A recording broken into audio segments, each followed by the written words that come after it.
Hello everyone, this is 1 Year On. I'm Alison. And following on from episode 28, today's episode is about the fatigue and handling sensory overwhelm in going back to Scotland. In thinking back to my time in Scotland, I knew that I would get fatigue because it's a different environment to where I usually am. It's also much busier, a more populated place to where I live. I knew I would have to have many strategies to handle the sensory overload and overwhelm that I knew I would experience. Firstly, it was about planning and ensuring that the places I went to were spaced out with less demanding places the following day. So if we were scheduled to go to a busy tourist location one day, which would involve a long drive, then the following day would be closer to where we were staying and a less busy activity. So we spaced out the trip to all the different locations. I gave myself grace on the week that we arrived and barely did anything bar getting SIM cards for the teenagers' mobiles and getting some shopping in. I didn't really expect or try to do too much.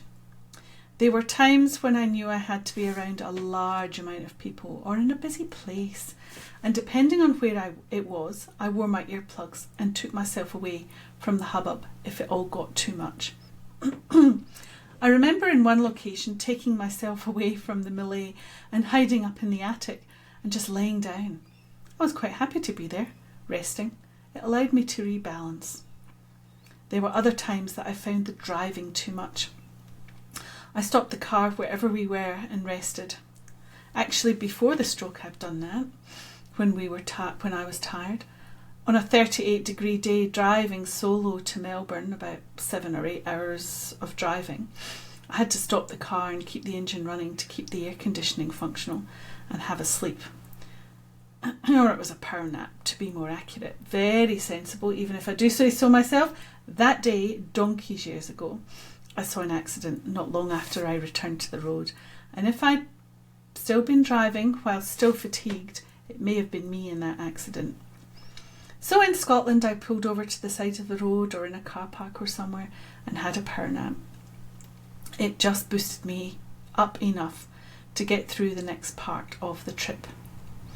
I didn't sleep well throughout the plane trip, and on the flight over managed only a cat nap. I got better on one of the flights coming home. The lack of darkness really bothered me, and I had an eye mask which saved me. I still woke up really early though. I took myself away to the room that I was sleeping in and collapsed on the bed for an hour or so until I was feeling better. The main thing about fatigue was taking the time out from whatever I was doing to rest and not apologising for that.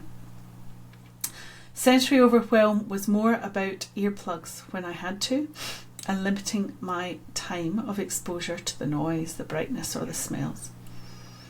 I didn't allow myself a visit to the perfume departments or the big department stores. That would have been too much, although going through duty free in the airport was a bit too much as it was. I did protect myself a lot from deliberate exposure to things that I could avoid. It's quite something travelling post-stroke. I'm glad I did it when I did, but given that I don't know next when I will be able to go over, it's a difficult thing that I did do, and I think I need to consider what I did and how I managed it, which was quite well considering everything. I navigated each and every situation, not with aplomb, but more lightly stumbling through life, and did what I had to do to survive. And definitely not as polished as I was before the stroke, but I can speak as well as I did, have as much energy as I did before in short bursts, and navigate well enough to get somewhere and do what I want to do. So there you go. Rest, the eternal healer. Thank you for listening. If you've enjoyed this episode, please like, share and subscribe.